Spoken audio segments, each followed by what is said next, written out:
Welcome to everyone, and thank you for coming out on this crisp evening to what is the 11th School of Liberal Arts and Sciences Dean's Lecture.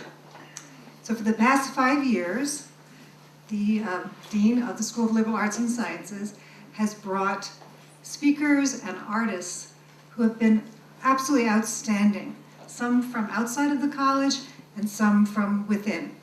All have been fabulous. Tonight our speaker is one of our own from within, so we'll have an opportunity to hear him in his role as scholar instead of co-committee member or various administrative roles. And to introduce our speaker, we have the inspiration and founder of this series, School of Liberal Arts and Sciences Dean, Professor, Dr. Deborah Holstein.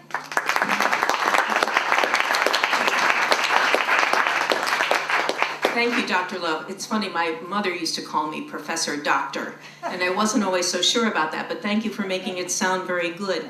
I am, in fact, Deborah Holstein, Dean of the School of Liberal Arts and Sciences, and I am obligated to tell you that if you do not wish to have the back of your head photographed, you may not want to stay, because this is being photographed by several people for cable and for other purposes, shall we say, none of them insidious.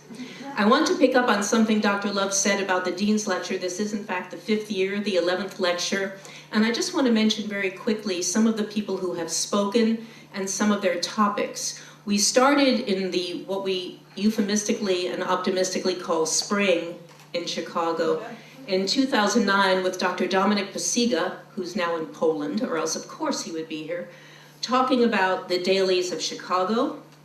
In the fall of 2009, we welcomed Christy Hefner, the former chairwoman and CEO of Playboy Enterprises, who talked about the educated citizen. In the fall of 2010, Jim DeRogatis, talking about, rock and roll, something he knows extremely well. I'm going to skip ahead. Recently, we had Peter Cook of the American Sign Language English Interpretation Program talking about performance narrative in storytelling. Dr. Laura Karpman, music composer, Emmy Award winner, talking about defying boundaries, becoming a 21st century artist. And most recently, Dr. Kathleen Fitzpatrick, talking about what we mean when we talk about digital humanities. But tonight, our speaker, Dr. Stephen Corey, who is an outstanding colleague and has one of the best laughs, next only to that of Ken Daly, chair of the Department of English. Steve Corey is professor of history and chair of Columbia College Chicago's Department of Humanities, History, and Social Sciences. Prior to Columbia, he was professor and chair of the Department of Urban Studies at Worcester State University in Worcester, Massachusetts, where he worked for 17 years teaching urban and environmental affairs. He earned the PhD in history from New York University, where he wrote a dissertation on an unconventional but vital topic, garbage, or more nicely put, the history of solid waste management. And he talked about this in New York City. While writing his dissertation, he served as a research or staff writer for Garbage Magazine. Yes, Garbage Magazine, ladies and gentlemen, a very popular consumer publication, and he did this in the late 1980s and early 1990s, and it covered environmental issues with a mixture of serious inquiry and, not surprisingly, humor. He also worked as research curator for the Garbage, the History and Politics of Trash in New York City.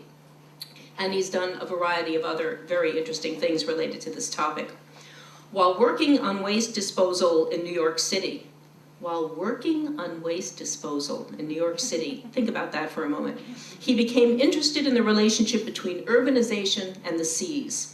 Today's lecture is one of 2 projects on human activity in the coastal zone in which he is currently engaged, the other being the history of public access to the shoreline in westerly Rhode Island. Public access in this place has become a very timely public policy topic, given the recent purchase of a mansion by pop icon Taylor Swift, the renovation of which threatens to block access to a favorite beach for surfers who have taken to social media, that's a surprise, to fight back. Dr. Corey is also the co-editor of the American Urban Reader, History and Theory, published by Routledge in 2011. And he is in the final editing stage with his co-author, Dr. Lisa Boehm, on their latest book, America's Urban History, due out on November 1st of this year, also from Routledge. Please help me welcome Dr. Stephen Corey.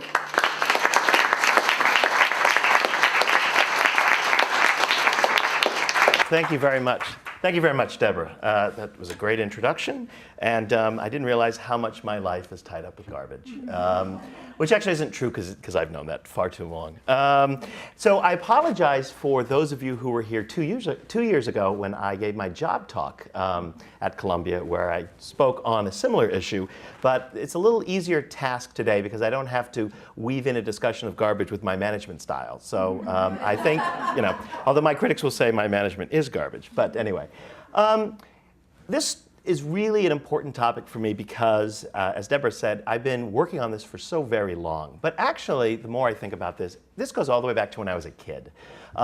When I was in elementary school, my mother was one of the, I don't know what wave of environmental activists you would call her, but she and my neighbors were organized to fight the placement of a dump very near my home that was on a freshwater drinking, an aquifer for fresh water in my hometown.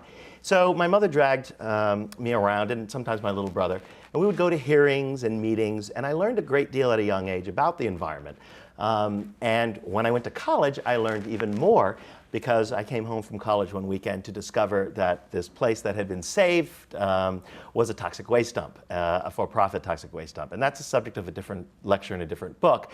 But it ties into what I really want to talk about today, which is the intimate relationship between water and waste disposal. And more importantly, I'm going to talk about urbanization of the ocean. And most people don't think that water can be urbanized or water, spaces with water. So urbanization does not stop at the shore. And in a way, I want you to think about, and I'll get back to this at the end of the lecture, that waste in the ocean is really a form of urban sprawl. And this is combining my interests in urban studies and in urban history with the environment, and I find that the two mesh very well with each other, or at least as a way to study the ways in which the human beings have modified the natural environment in the coastal zone. So I will hopefully prove this. If not, you can call me on it when we have a question and answer period. I'm going to try to speak for about 35 minutes and then open it up for larger questions. And so I apologize. There's going to be quite a bit of text here just at the beginning, but I think that it'll flow once the photographs start coming in and some video clips, which I'll decide which ones to show. So this. Here I was on a sabbatical one year. This was in December 2009, and I was in Australia. I was enjoying the vineyards of South Australia, trying to forget all about academia, because I was on a sabbatical. So for those who are professors, you know how fun that is. And I ran across this, I went to an exhibit called Life in the Deep, the world of the deep sea world of the giant squid. And I was blown away by this factoid panel that was on one of these staircases going up to the different level. And it says, every year, 3 times as much rubbish is dumped in the world's oceans as the weight of fish caught. Now, I'm somebody who's studied solid waste management for several decades, and this blew me away. So I thought to myself, that's absolutely astounding. And I wrote to the museum when I got home, and sure enough, this comes from the work of an oceanographer, Dr. Greg Roos, who's a marine biologist at Scripps Institute of Oceanography, University of California, San Diego. And I thought about this, and this really forms the central issue about the future of the seas. And it's a startling statistic, and I asked myself, is this really true? And it comes down to a few very important questions. One, what is meant by rubbish? And I'll tell you that the word rubbish has different meanings in different places in the English-speaking world and also different centuries. And I'll talk a little bit about that in ocean dumping off the coast of New York City in the late 19th, early 20th century. So also, how would you even go about proving this? Well, let's think about what this means. So what does 3 times the weight of fish caught actually equal? Well, in 2012, the wild fish harvest was 90 million metric tons. That comes from the United Nations Food and Agricultural Organization. So 3 times 90 million is 270 million metric tons. That's even more than the 2011 output of solid waste produced in the United States. That's a lot of garbage. So I'm blown away by this statistic. And you know, is it true? Well, I don't really doubt that it's true. I think that it is true, but rubbish, we'll have to work on defining exactly what is meant by the term. And for this lecture, I'm going to talk about marine litter. But marine litter is just one form of many problems or maladies facing the seas. And I offer this because in the list of problems facing the world's oceans, litter usually doesn't rank very high until maybe about 2 or 3 years ago. So there are the familiar issues of climate change, rising sea level, declining fish stocks, and other issues such as, and go down to number 8, classic pollution such as heavy metals, sewage, petroleum, radioactive waste in the ocean, and then also recently piracy as well. So there's a long list of issues. Is there any way to raise the screen? Some people in the back can't see it. I'm sorry, I don't have control over that. So, all right, sorry. So marine litter is what I want to talk about today. And marine litter is basically solid waste, human-generated solid waste that end up in the oceans, seas, bays, and other waterways. Best estimates are that every year approximately 20 million metric tons of marine litter enters the oceans. Roughly 80% of it is plastic. Composed of polystyrene, polyester, polyethylene, et cetera, that float and break down into smaller pieces in the environment. So I'm really talking about, for most of the lecture today, and certainly for the next 10, 15 minutes, about marine litter and specifically plastics in the ocean. I want to point out that dumping in the ocean is illegal, and it's been illegal for a very long time. And I have 2 of the most popular protocols. Again, this is just a lot of text, but the Convention on the Prevention of Marine Pollution by Dumping of Waste and Other Matter, it's often called the London Dumping Convention Protocols. This prohibits land-based waste on ships that for intentional dumping out to sea. 87 parties or states have signed it, and each member nation is responsible for regulating this agreement. Then also the International Convention for the Prevention of Pollution from Ships, MARPOL, which means marine pollution, which bans the dumping of plastic and other forms of garbage at sea. 144 different parties or states have signed it. And the flagship, in other words, the flag state, whatever flag the ship flies, is responsible for fees and enforcement. Now, I offer that because it's technically illegal, but it's widespread. And so this is a report from 2005 called Marine Litter, an Analytical Overview. And this represents the growing concern around the world about having wastes dumped into, or waste that find their way into the ocean. And from the executive summary, we see why ocean dumping of marine litter specifically is considered a problem. It's an environmental, economic, health, and aesthetic problem. It causes damage to wildlife, threatens marine coastal biological diversity. Pieces of litter can also transport invasive species between seas. Medical and sanitary waste constitute a health concern. Each year, marine litter causes damage that entails great economic loss. I'm just highlighting this. And it also spoils, fouls, and destroys the beauty of the sea and the coastal zone. And that's from 2005.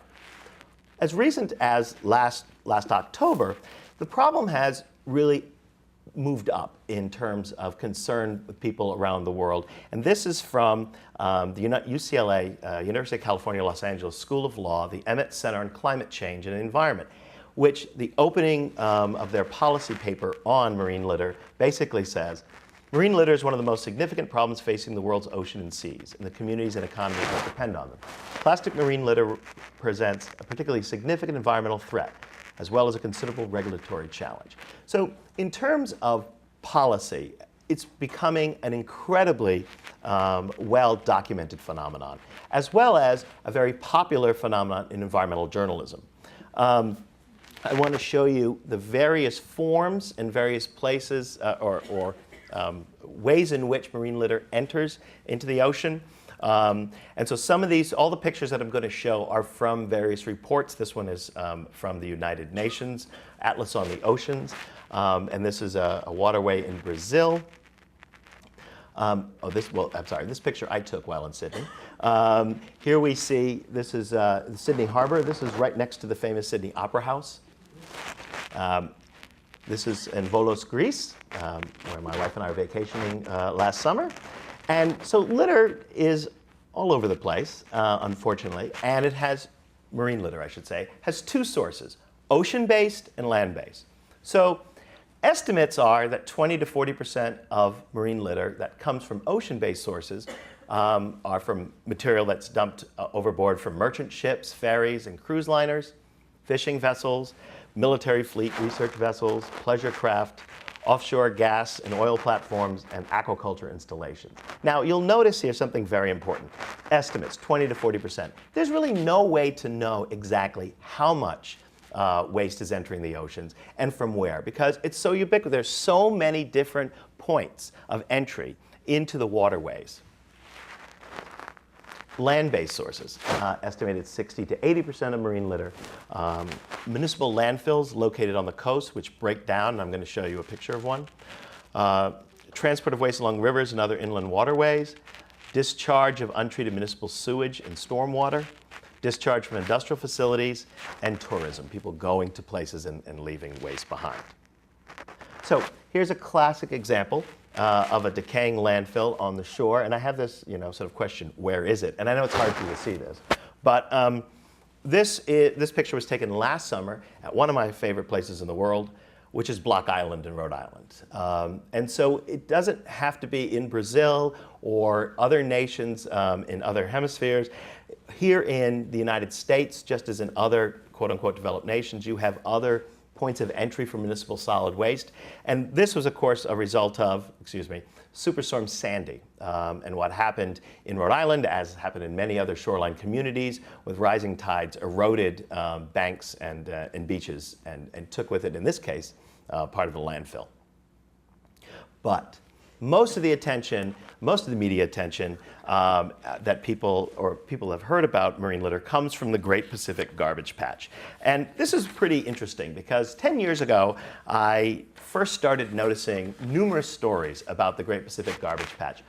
Back in the early 90s, when I was writing my dissertation, I had heard about it, but it really wasn't a great deal of focus in terms of the environmental media, and Garbage Magazine was part of the environmental media. So I knew about it, but it really wasn't identified yet as a significant issue. In fact, excuse me, the United States National Oceanic and Atmospheric Administration, NOAA, discovered the patch in the late 1980s, but really didn't identify it as what it's become is this idea of a floating island of garbage. And so basically you hear in the media exaggerations, which, I'm part of this as well, that the patch is made up of vast amounts of plastic, glass, and other floating debris churning endlessly in the Pacific, that it's huge, that it's the size of the state of Texas or Alaska. I've even seen twice the size of the continental United States. I think in the poster we put the size of Texas. That's what I was hoping would get you here. But NOAA is adamant that it's not an actual floating landfill, as some people think that it is, that it's more of like a peppery flakes in a soup. And that's probably a good way to think about it. And I haven't been to the garbage patch. I've been to other places with garbage, but I have not been to the Great Pacific Garbage Patch. And when I Google searched images, this image keeps on coming up over and over and over again. And it's fishing gear. It's lost fishing gear, which is one of the more prominent parts of waste that's in the garbage patch. And the garbage patch really isn't a patch, it's patches. And this is from NOAA. And you can see here that there are two patches, the western garbage patch and the eastern garbage patch. And they're floating in the Great Northern Pacific Gyre. And so these two patches follow the circulation of the seas. Actually, it goes this way, I'm sorry. It's a clockwise motion. And plastics and other floating debris will float for years and years and years and years. Some of it goes to the bottom, which I'll show you a clip in a moment. And most of it, however, just floats until it washes up on the beaches as well. And again, this is part of the North Pacific Gyre, which is over here and here. There are 5 gyres. There's the North Pacific, South Pacific, North Atlantic, South Atlantic, and Indian Ocean Gyre. And in each one of these are a great deal of floating debris and patches, so to speak. This is part of the Atlantic garbage patch, which is just off the Canary Islands, off the coast of Africa. And let me see, do I want to show the next one? Yes, I do. And not coincidentally, these patches are located around the edges of the great shipping lanes across the globe. And so that's very important because if there's any debris that washes overboard, it gets caught up in these gyres and churns and can end up going great distances. For example, container ships, if they encounter a storm, it's not uncommon during a very heavy seas for containers just to go overboard and to sit at the bottom of the ocean. But the most famous of this has to deal with 28,800 bath toys that went overboard from a container ship. And this is a great book, if anyone. This is by Donovan Hahn. It's called Moby Duck. And it's the story of the container ship, or a container, or several containers that broke open with 28,000 plus bath toys that floated around the world. And it's called The Voyage of the Friendly Floaties. That was the name of the rubber ducks. And so in January 1992, halfway through the Pacific in a storm, it fell over, and then they floated all over the world. And you can see, better part of a decade and more. And I imagine there's still some floating. But that makes sense, of course, because the rubber ducks are designed to float. That's their purpose, right? But from this, oceanographers were able to determine trends. And one in particular, Curtis Ebbesmeyer, he followed the friendly floaties. And he was able to identify, along with a man named Captain Charlie Moore, who was sailing his boat through the North Pacific in the 1990s, late 1990s, they began to theorize the extent of this garbage patch and identified it as the Great Pacific Garbage Patch. So this is a very famous story. It's cute. It's a great read if you want to learn how tides work. One of the main arguments from Donovan Hahn's book, of course, is that this is largely, even though there are protocols and treaties that are supposed to prevent dumping, it's largely unregulated in practice. I mean, material that goes overboard, and there's really nothing that can be done about it. And it's quite fascinating. But sadly, and I'm going to end, this is the sad part of the lecture here. This is about the deadly nature of plastics floating in the ocean. And this is remains in a dead baby albatross. And this comes from a documentary called Midway, Message in a Gyre, which is about the dangers of plastics in the ocean and how small, in this case, birds and other forms of marine life ingest plastics, mistaking it for food.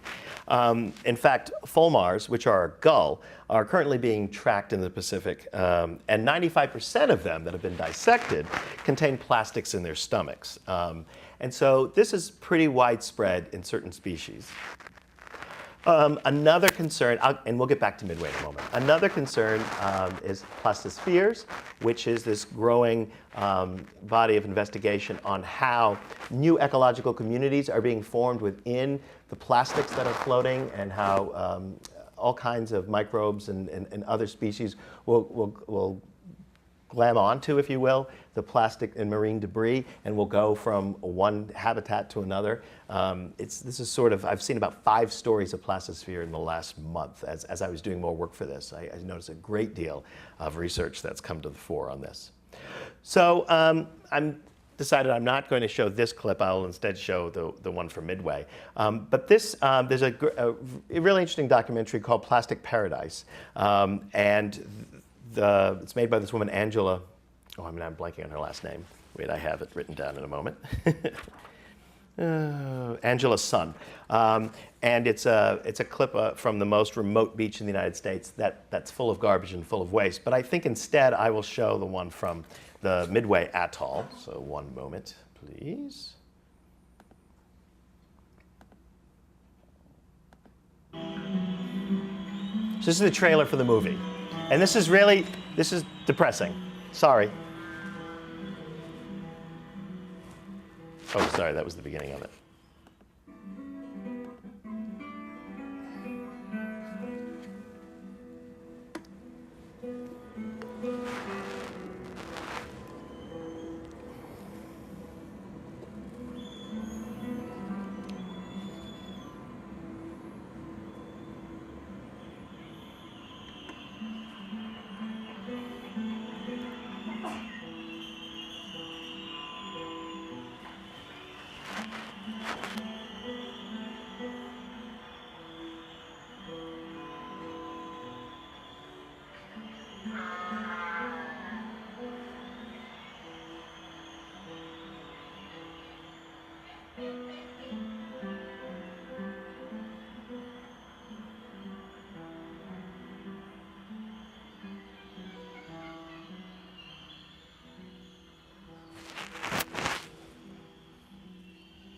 This is from photographer Chris Johnson. This is his documentary.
Do we have the courage to face the realities of our time and allow ourselves to feel deeply enough that it transforms us and our future?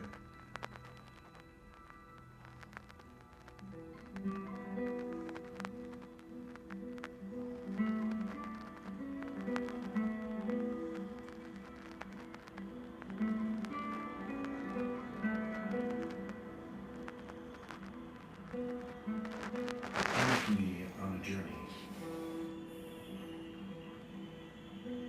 through the eye of beauty.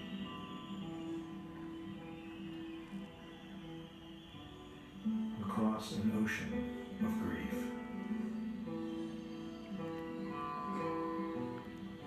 And beyond.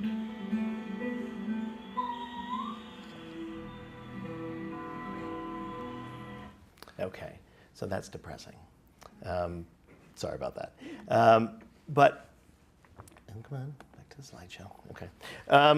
So this is one of two, the other documentary, The Plastic Paradise, which are just now being released. And it illustrates that over the last decade, that studying the Pacific garbage patch has become the subject of numerous projects. Scientists and citizen scientists, people partaking in various studies of marine litter as it washes ashore, going on expeditions, doing work to investigate the extent of the patch. And the other thing that I find fascinating is that debris, which does not float, obviously makes it to the bottom of the ocean. And now there are projects that are also beginning to document the extent of the use of the ocean bed, if you will, as a final resting ground. And I'm actually decided I'm not going to show this clip because it's more or less the same by finding, there's plastic and aluminum containers and deep sea containers at the bottom of the sea. And I want to stop for a moment because one thing I hadn't thought I was going to mention, but I actually think this makes a lot of sense, is that the use of the ocean as a final disposal place, there really is no such thing as a final disposal place, is a long tradition. And so this is unintended, though. This isn't something that is part of a policy of a state to say, we're just going to dump it overboard. In the past, that has happened. But the ocean is full of the ocean has several places and several zones that have been used in the past for dumping of radioactive waste, sewage sludge, military debris, and I'm going to show you some of those in a moment. And this is my way of saying that this isn't anything new. It just happens to be that, especially over the last 20 or 30 years, with the proliferation of plastics and disposable goods, it's now finding its way not only into the ocean, but finding it's having these harmful effects on marine life and coming back in ways that were completely unanticipated. All right, so with that said, let's talk about the Great Lakes briefly here.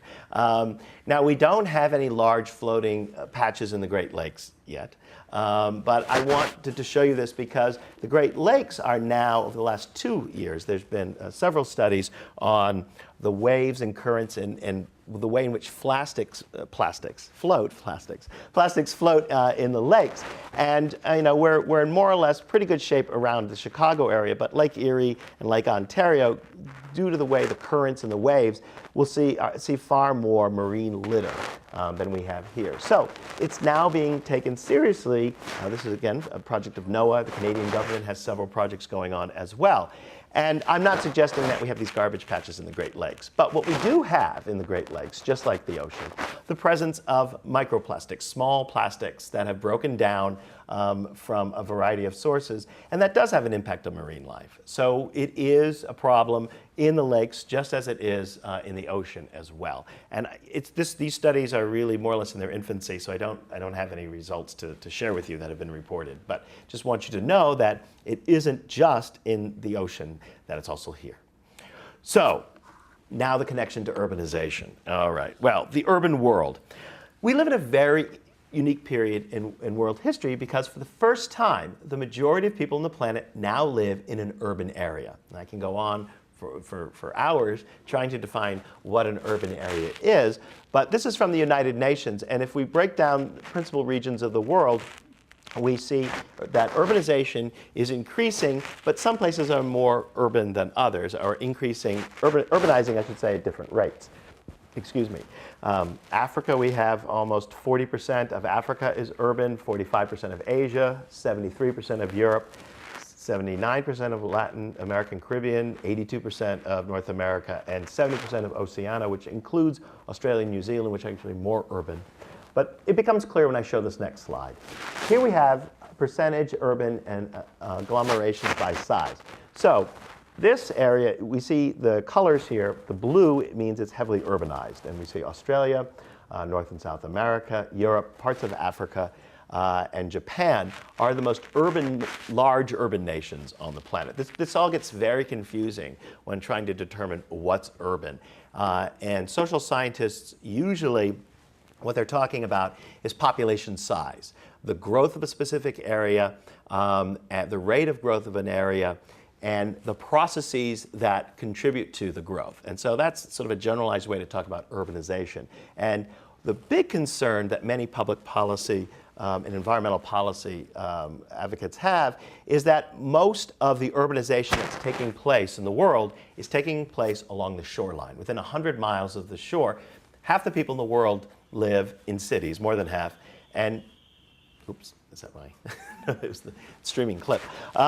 And half the people in the world also live within 100 miles of the ocean. So the concern, of course, is that these large cities, especially in areas that don't have a great deal of infrastructure development, are going to create these large megacities that are full of the same problems that existed in the 19th century in the United States and Europe. And so what do I mean by all of that? All right, let me show you.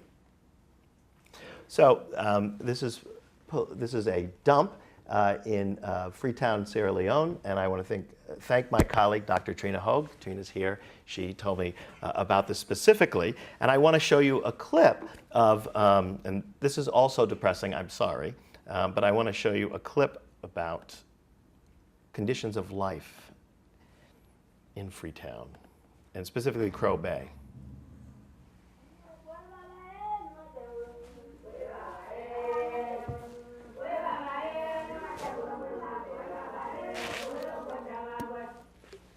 $1,800 kids die every day from unclean water.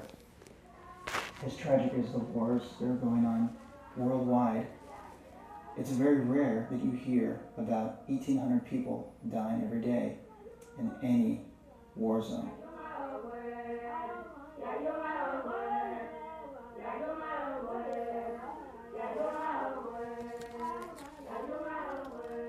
Bay in Freetown, Sierra Leone is an example of these battle zones that are around the world. It's sewage everywhere. Children are bathing in what is known as the Crocodile River that runs through the neighborhood. And I was told there was 7 places to find clean water within the neighborhood. And so this is a photo of a young man who ran out of clean water and who was going to go around here and finish his shower. You just look at this stairwell of water and garbage, and you wonder, where is it going? Kids would walk outside their front door with a small metal can and a bar of soap, and they would just literally walk right into this horrible dark water. These kids lived about 500 feet down the river. A half an hour later, a little boy bathed right here. In this case, even the teddy bear is injured. There has been great successes since the early 1990s with maternal infant mortality and access to clean water. Absolutely. But when 600 women are dying a day and 1,800 kids are dying a day, how is this not a crisis? Okay. So, with that, I'm here to say, as bad as all this is, we've seen it before. And there are lessons from the past that can be used to help us deal with what, if that factoid is correct, that we're dumping 3 times as much garbage and rubbish into the ocean as fish taken out. And one logical conclusion is if that doesn't stop, of course, we're going to have these oceans as dead zones of garbage. So let me go back to New York City. Let's go back to New York City in the late 19th century. And this is the focus of my dissertation. And in the late 19th century, the city of New York, like many cities that were urbanizing, or growing and becoming large cities, went through a period of what we would consider very poor, horrific sanitation and very poor conditions. And so in late 19th century New York City, there were people who also lived in dumps, and very much lived in dumps like people are living in dumps today in other parts of the developing nations. This is a sketch of people, and this is families. It's hard to see this, I understand that. But down here are men, women, and occasionally children who are picking through the garbage of the city, looking for scraps that they can resell and trying to make a living off the waste. Now, from here on in, this gets a little more humorous, but the city of New York, beginning in the 1850s and 1860s, began to increasingly rely upon dumping of garbage into the ocean. Now, New York City is built on a harbor, one of the nation's best harbors.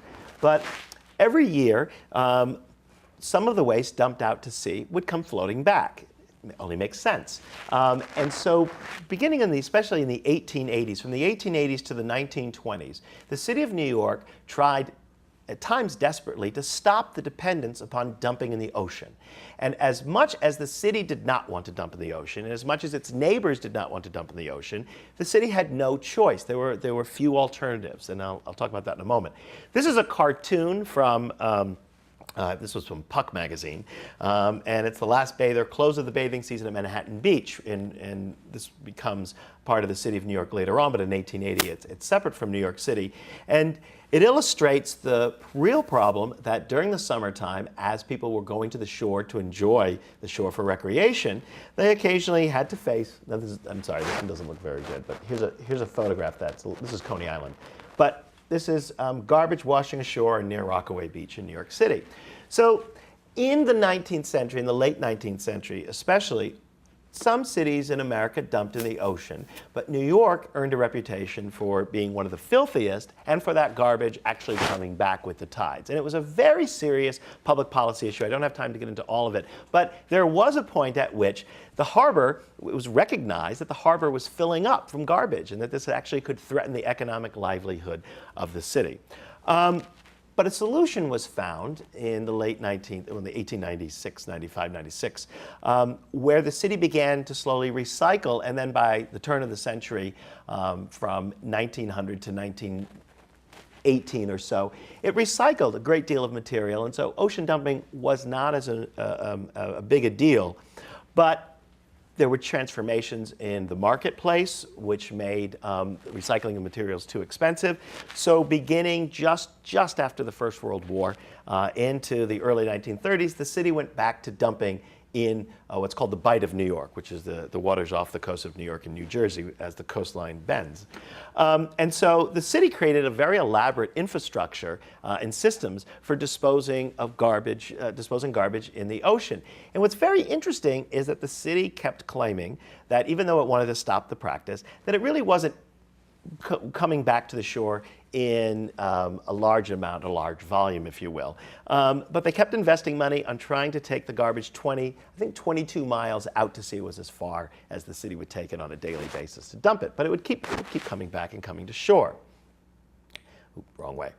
So finally, in the 1920s, the state of New Jersey had had enough, and the state of New Jersey filed suit against the city of New York, claiming that floating islands of garbage were destroying the shoreline. And indeed they were, in terms of destroying the shoreline as viable for vacation, for people going to Atlantic Beach or enjoying the shoreline. And this is one of the more remarkable instances in American, my wife is a political scientist, she calls it federalism, where the federal government takes over to solve a public policy dispute. And in the early 1930s, the United States Supreme Court said, you know what? You have to stop this to the city of New York. This is a nuisance. This is destroying the quality of life for people living on the shores of New Jersey, and it's a health nuisance as well. And what is amazing is the amount of money that the city of New York spent trying to prove that it wasn't their garbage washing ashore and that it was garbage from other places, and actually they were quite right about this. There were also communities in New Jersey and in New York who also dumped at sea, but nothing on the scale of these garbage islands that would float from 22 miles out at sea and float back to shore. And it was a relatively easy task to prove that the garbage was coming from New York because there would be receipts. And the testimony for this trial is really kind of funny and amazing. So it stopped. And the Supreme Court said it had to end in the early 1930s. The city of New York stopped dumping its garbage at sea. But it didn't stop the use of the New York Bight as being a dump. And in fact, in the early 1980s, this is from cleanoceanzone.org, called the Bight of New York, the ocean dumping capital of the world. And in the 1980s, while the New York Bight was not subject to dumping of what we call marine litter today, or municipal solid waste, it did receive large deposits of sewage sludge, dredge spoils, construction debris, acid waste, wood burning, toxic waste incineration, industrial waste, and around about here is radioactive waste that's not shown on here. So it was not until the 1990s that the city of New York stopped dumping toxic sewage sludge into the Bight of New York City. Now, why do I say all this? And it just sounds all depressing, right? But the point here is that it took a long time for the city of New York to stop relying upon the waters, its adjacent waters, as a dumping ground for solid waste and then eventually for sewage sludge.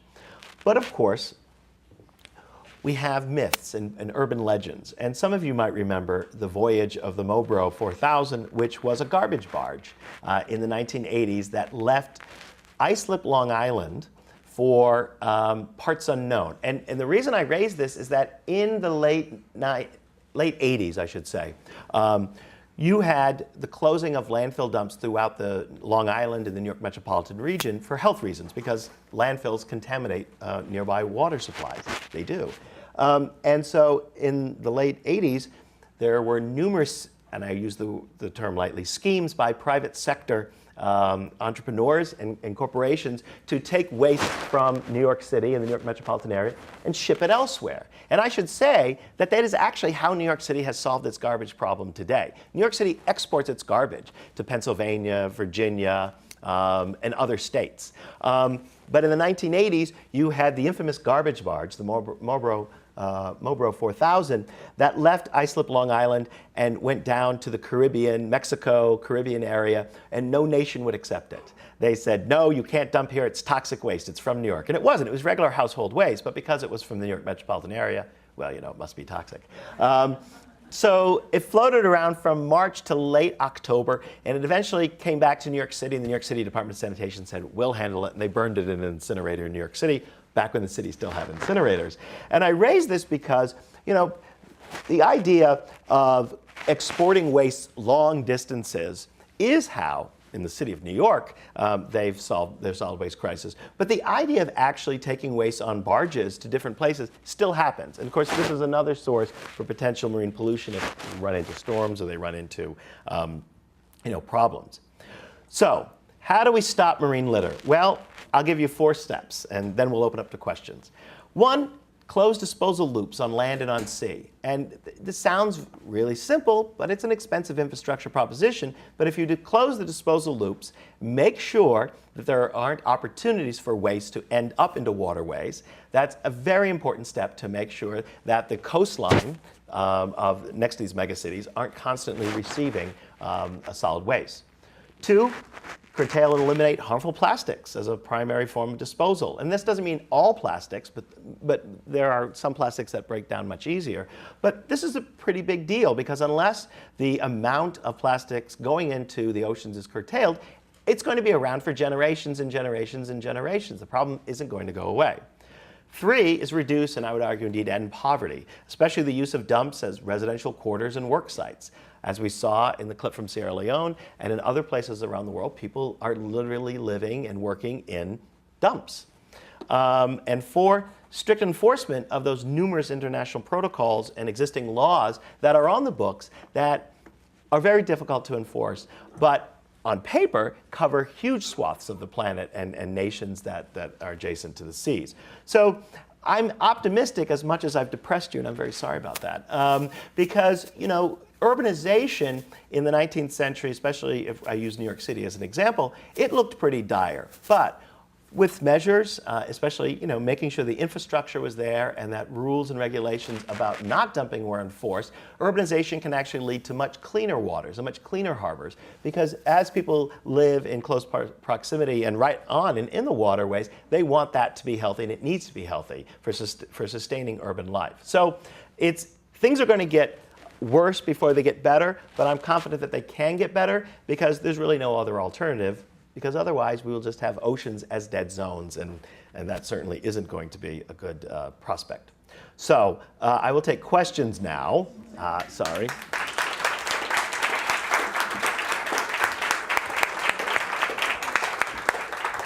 Many thanks to Dr. Corey. We have about 10 or 15 minutes for questions, and then we will ask that you join us for a reception out in the hall. Yeah. Dr. Corey, how can we get young people involved in this movement to educate and come up with other resources?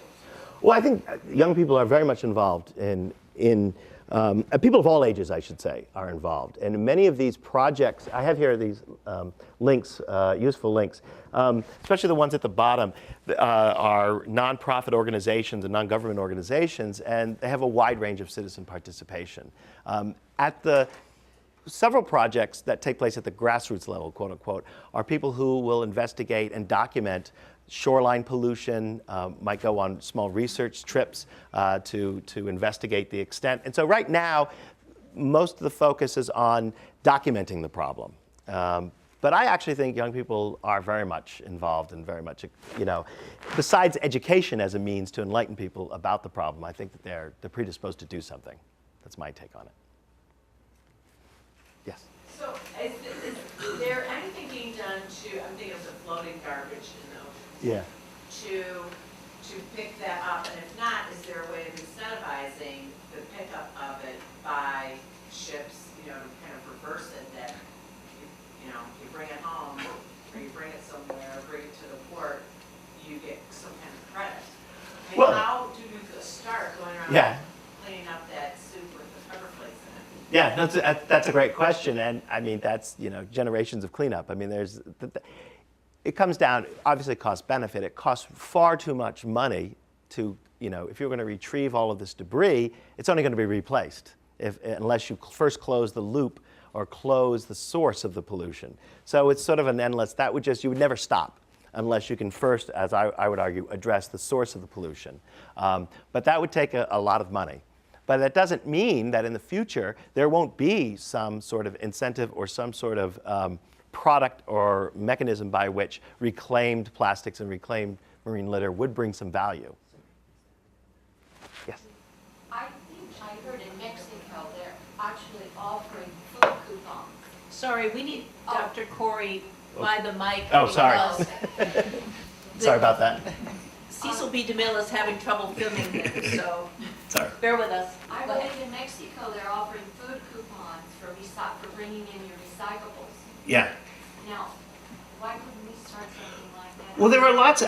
That's a great idea. There are lots of programs and corporations that produce some of these disposable goods are also involved in what's called, responsible activities to make sure that plastic bags don't end up outside of a loop. So, there are. That's one very good idea, actually. And anything, and this gets back to Aaron's question, anything that encourages people to do something responsible with the waste, to put it back to where it came from, if it's at a store or something, to bring it back. And those type of programs, that is generally quite good to secure it. It's where does it go from there? The opportunity from in the collection, is it going to be processed? Is there a place at which it's going to get out of the loop, so to speak? Does it disappear? Does a private contractor not do what they say that they're going to do with it? But that is a good program, something like that.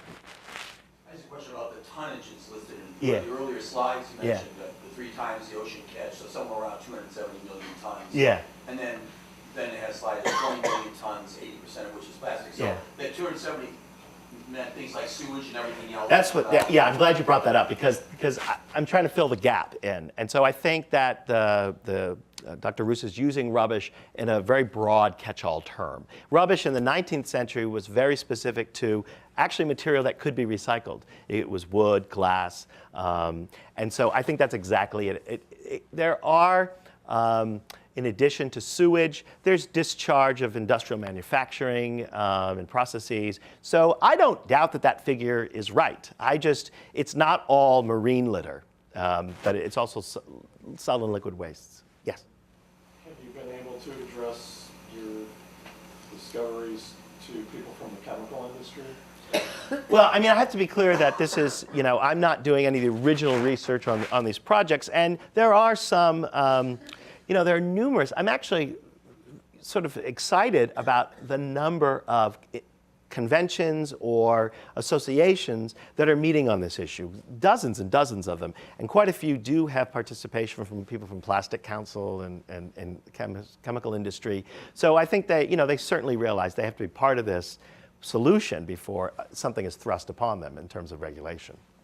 Do you have any sense when we take bags, not plastic bags, we take recyclable bags, and is that having any impact? Oh yeah, I think. Just a feel-good thing. Well, it gets back to where does it go once you return it somewhere, once you bring it somewhere, and as long as that's all being responsibly disposed of or taken to a processing center, that's a huge advancement. Again, it's part of keeping the system, keeping the loop closed. Now, there's all kinds of issues about cost, et cetera, and one of the things that, as a historian, I'm very sensitive to is that recycling is market-based. And so things in the late 19th century, you could recycle some goods. And then with the rise of synthetics and changing markets, recycling fell out of favor, and we just threw everything away. But I think now there's a much greater sense of incentivizing economically and socially. I'm curious about the political barriers to solving these problems. It seems to me pretty clear one of them is going to be municipal budgets. But above and beyond that, I'm curious, are chemical companies a problem? Are there organized interests that are going to stand in the way? That's a great question, and I think that, I haven't seen the Koch brothers involved in this yet, right? I don't know, and I was careful. As I'm looking at these websites, I'm like, is this part of, what are the corporate interests here? And I'm looking at this stuff saying, well, I agree with that, okay, I don't see anybody opposing this, especially given the fact that many individuals who have worked on these issues are individuals who, come from some means, and they're like, wait a minute, this is really, Charlie Moore was in a yacht race when he discovered that garbage was everywhere, and he's like, okay, we have to do something about this. And I think this is an issue that there isn't any one particular point of pollution. It's multiple, And there are multiple strategies and multiple interests. Now, there might be at the local level, you might be certainly right, that there might be opposition to imposing a certain type of sewage treatment or drainage. A lot of this has to do with drainage. And of course, this is timely today because of all the water that we have around. And as an urban historian, in the 19th century, there were different types of drainage systems that developed out of certain ideas. And so that's a lot of money to modernize and update it, but it certainly has to be done. Yes, in the back. Does reclaiming land have an impact on marine litter? Does what? Reclaiming land. Reclaiming land? Yes, it does actually. That, going back to Block Island, the landfill that I showed you, the same thing can happen to much of, let's say, the city of New York and other places are contoured and filled in with waste. So if you have a natural disaster, that stuff can break off and all of a sudden the garbage comes out. There are several islands, especially in resort areas, your garbage goes somewhere. If you go to a remote island or vacation spot and they don't fly the garbage out, they have to bury it somewhere. So if there's a storm that comes along, and then that's on a larger scale. But yeah, occasionally there's just decaying waste sites, decaying dumps. In New York City, Jamaica Bay has, in the 1930s especially, they filled in all of the edges, and sometimes you'll just see garbage that breaks off and starts floating around. So yeah, that's a very good question. Ken? Steve, I'm sorry if I missed this, but how exactly did New York City manage to respond effectively to the order in the 1930s to stop dumping? Well, it wasn't effectively. It was, delay. So basically what had to happen is that the city had to create a new infrastructure for disposal, and they had to build new incinerators, which shouldn't surprise anyone. People living in the neighborhoods in New York said, no, we don't want to live next to these incinerators. So there was a good 5 or 6 years. And the Supreme Court threatened heavy fines, and it coincided with the Great Depression, so the WPA came along and paid for incinerators and landfills. As I just mentioned, the city started dumping in Staten Island, and they started dumping in Brooklyn and in Queens and in the Bronx to build Pelham Bay Park and all of this. So what they did is they used garbage as a form of economic development and infrastructure development because they were forced to. Otherwise, it was just convenient to just dump it out far as you could go. Yes? I'm wondering if you're familiar with how we handle waste at Columbia? No, I'm not actually. Okay. I'm not. Enlighten me. Does anybody know? I think that's a good question. I'm woefully ignorant of the local here on this one. I see the recycling containers, and I'm assuming it's contracted out, and that's how it's. Since I've been involved in garbage research and working for Garbage Magazine, I've seen that waste handling has become increasingly privatized. And so I'm sure that that's what Columbia follows, those processes as well. Michelle? Steve, you've convinced me that us dumping in oceans and dumping in garbage in the water is really problematic and kind of irresponsible. But we all use every day a water-based waste disposal system, right? Like we flush our crap literally down the toilet. And so I guess I'm wondering if there are links ideologically or discursively and materially between dumping in the oceans and our water-based sewage system. Yeah, we humans have used the water as a sink for as long as I can determine in taking a look at disposal systems. And it's very ironic that we, of course, rely upon water. It's crucial to cities and civilization, but it's always been where the waste goes in one way or another. And we have a point in time where, of course, we know more as years pass about the dangers, but we're still sort of dealing with 19th century infrastructure is sort of the best way to think about it, because those systems were created in the period of the rise of sanitation. And now we need to, in many places, need to have that infrastructure rebuilt or shorn up. But yeah, it's an irony that we have as a society always relied upon not just as a dump, but as a food source, right? Declining fish stocks is nothing new. It's the history of Europe, right? It's the history of other places as well. I think we have time for one more, if there is one more. How do you think the Obama administration is doing in terms of its environmental policies? Well, that's one heck of a broad question. let's just say better than the Bush administration, but you know, there is only so much that can be done at the federal level in terms of prioritizing where to put the emphasis. And you know, there are things that are happening, just turning on the news in West Virginia and North Carolina with pollution of rivers. This isn't particularly the Obama administration's fault. This is the regulatory climate that we've inherited. And I would like to think that the Obama administration actually is following through on and is getting more aggressive about environmental regulation. But there are other priorities, of course, that the administration has to face. You know, I see a friendlier face in the White House. I see a friendlier administration when it comes to environmental enforcement. And that, you know, that's probably generally the best way to answer it. But there are certain controversies that people can say, well, look what happened here. That was a big mistake. And I think that's almost any administration. Let's talk outside. Have something to eat. Thank you all. Thank you. Thank you. Thank you, Deborah. Thank you. Thank you.